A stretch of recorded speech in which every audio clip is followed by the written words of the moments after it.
Hello, fellow wargamers and history buffs. It's time for a game review.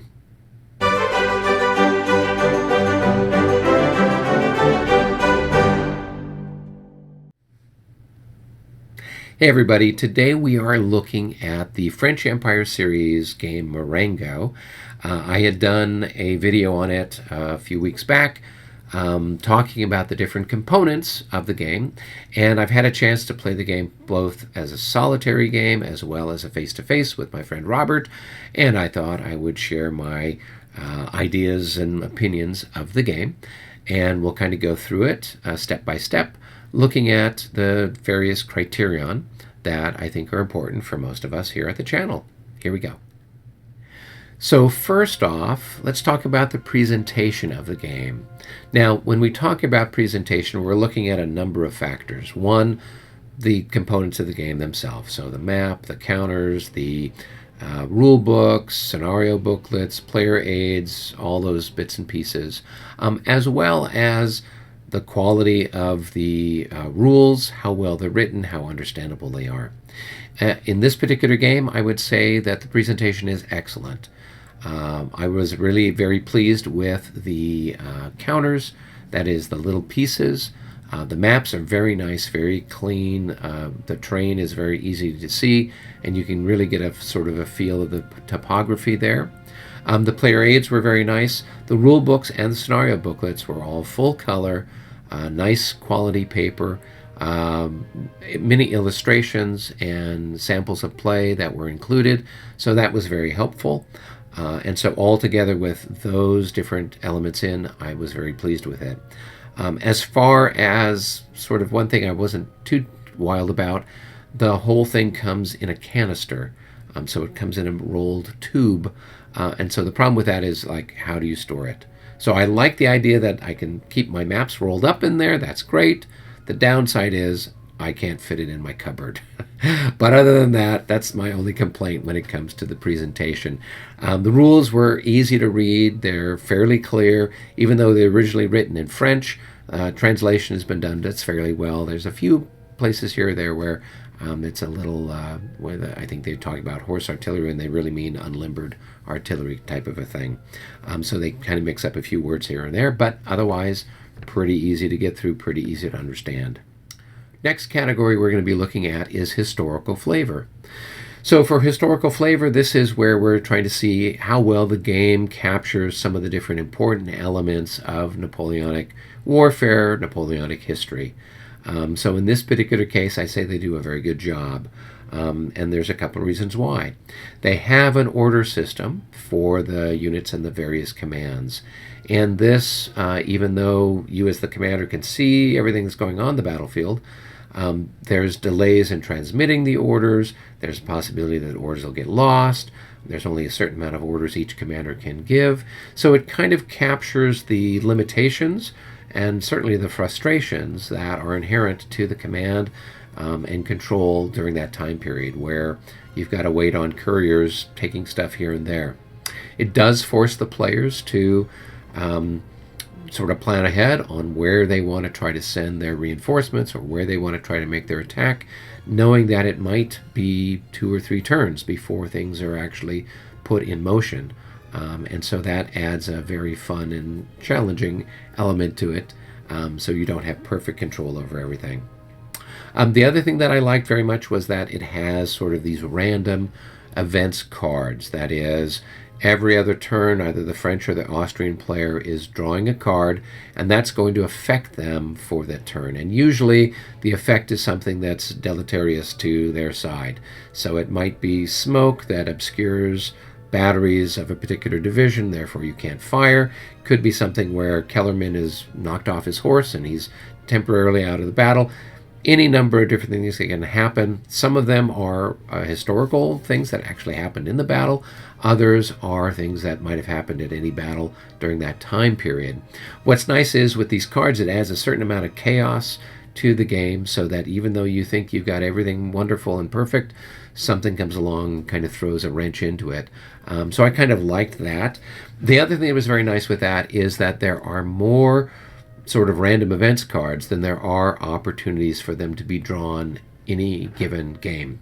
So that means then, from a replay point of view, not only is it a good chance that you will not get the random events happening in the same order, but there's chances are that you might not get the same random event in one game as shows up in another game.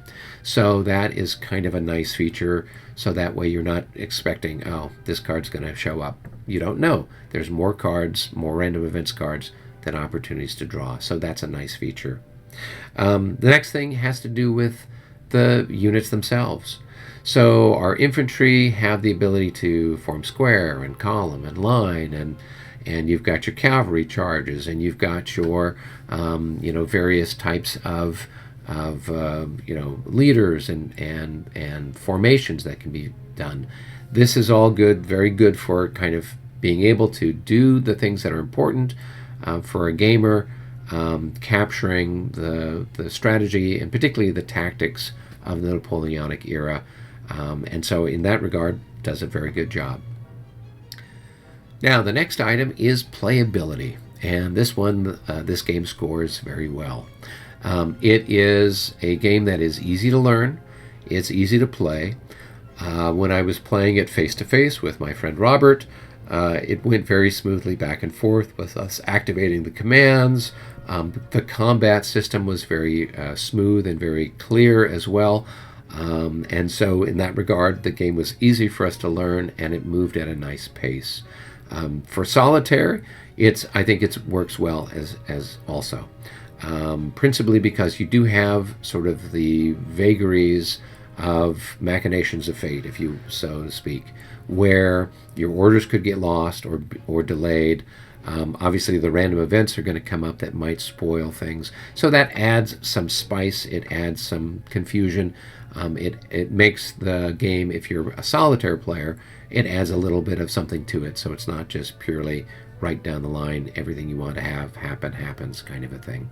So that's a nice feature. So altogether, good playability, easy, and fun.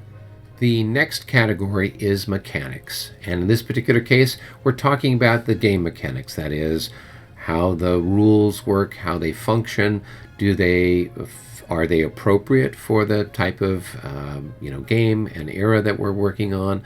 And do they help facilitate play? I would say altogether that the mechanics for this are very good. In fact, they're excellent. I did very much like the way that the pieces worked for taking combat damage, as well as for being able to recover. With everything being how it is, it's very easy to see the state and status of your units. And of course, the die rolls for both the combat as well as for the combat results was very simple, it was very clear. We didn't have to calculate odds or anything like that, so that made it work along very simply. In that regard, I'd say the mechanics are simple. It captures the feel of the sort of struggle as the units are pushing against each other, but it does it in a way that's not clunky, and something that's very easy for folks to learn and for the game to move along smoothly. Last but not least is support. So in this particular case, we're looking to see what kind of game support is out there, how robust that might be. Are there forums? Are there, you can send an email? Is there a website? And so in this particular regard, this game scores a little bit lower. It's kind of weak on the support side. There's not really a functional website for this particular game. I was able to find most of the information and find most of the support by visiting their Board Game Geek page, and that's where you can find a PDF of the rules in English.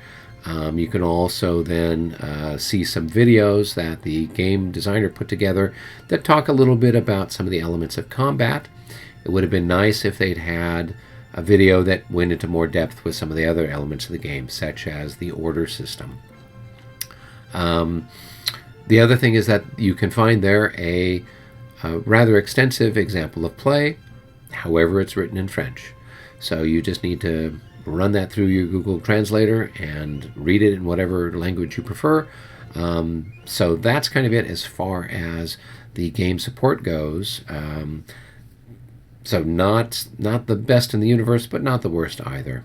However, the game itself did include some very nice designer notes, and so that's kind of good to get a sense of what the designers are thinking, and it can also go some way towards helping you understand why the rules are the way they are, and maybe help you understand how to interpret the rules correctly.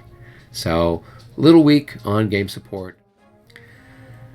To wrap things up, I would say altogether, I like this game. It was fun to play. It hits on all the different elements that I'm looking for in a Napoleonic war game. One where you have these tactics, you have the combined arms tactics that are important. I did like the map and the counter and the pieces. So in that regard, I liked it. It had a nice feel to it, a nice tactile feel to it, and it was innovative. And in that regard, I think we can use more innovations in our games, particularly ones where maybe that tactile feel of the pieces, similar to like the pub battles, where people then have a little bit more feel for it, and it might then make the game more accessible to a younger audience that is looking for something different than just pieces of cardboard on a map. I would like to see this company do some more games. I would be pleased if they made some more. I would be happy to purchase some if they do. I know that there's probably a fair number of smaller scale battles that this particular system would work with. Given the size of the components and the size of the hexes, you couldn't do anything that's too big, simply because it would be, take up too much space to try to fit in something like a Vagram, with this particular scale. But certainly there's plenty of smaller battles out there, and I think this system has applications to a lot of other battles, and so it'd be nice to see what they do. Well, that takes care of things from my opinion. Now I'd like to hear what your opinion is. If you have any ideas or suggestions or comments, go ahead and make them below. Of course, if you haven't done so already, make sure that you like and subscribe. Keep the Emperor happy. And of course, until our next episode, be well.